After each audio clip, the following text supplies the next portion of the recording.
더 빠르게, 더 강하게, 더 선명하게 행동하겠습니다. 조국혁신당 대변인 강미정입니다. 윤 대통령의 국익은 어느 나라의 국익인가? 용산 대통령실 성태윤 정책실장은 어제 브리핑을 통해 라인 야후 사태에 대한 그간의 경과와 정부의 입장을 밝혔습니다. 늦어도 한참 늦었습니다.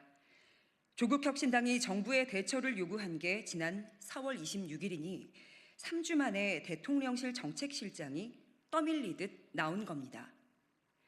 대응도 매우 늦었지만 성태윤 실장의 브리핑 내용도 심각한 문제입니다. 일각의 반의를 조장하는 정치 프레임이 국익을 훼손한다라뇨. 일본이 독도, 역사에 이어 우리 기업까지 집어삼키려는데 거기에 반대하고 비판하면 이게 반일입니까? 한일 관계 정상화를 업적으로 내세우며 대일 굴종 외교로 일관해온 윤석열 정부는 이 와중에도 친일만 하려고 합니까? 윤석열 정부는 일본군 위안부 문제, 강제징용 문제, 독도 영유권 침탈 문제, 후쿠시마 오염수 무단 방류 문제, 역사 왜곡 문제에 대해 일본에 싫은 소리를 단 한마디라도 한 적이 있습니까? 윤석열 정부 출범 이후 단 한 번이라도 일본에 항의한 적이 있습니까? 그러면서 대한민국의 국익을 지키고 역사를 바로 세워야 한다는 야당에 대해서는 반일 프레임을 씌우려고 합니다. 일본에 반대할 만한 상황에도 친일만 하려는 윤석열 대통령은 일본 총리라도 되는 겁니까?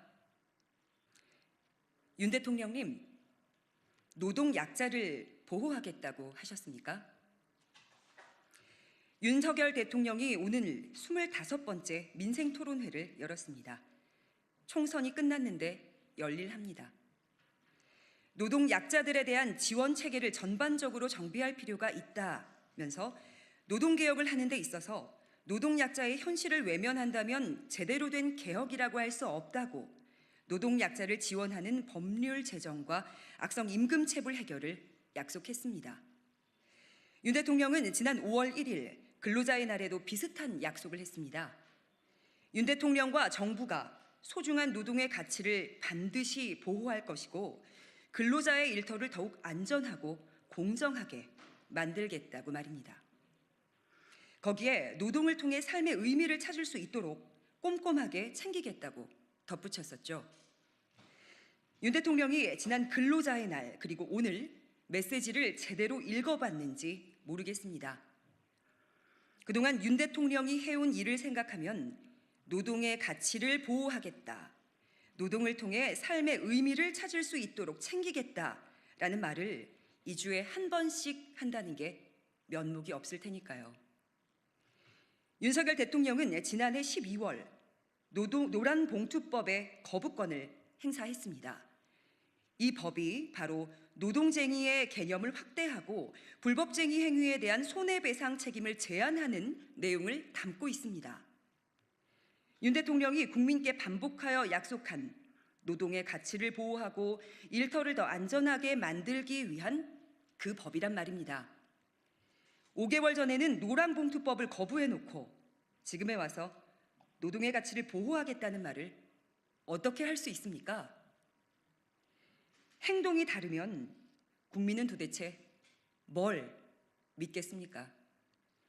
대통령의 약속이 진심이라면 이제라도 노란봉투법 거부권 행사에 대해 사과하십시오.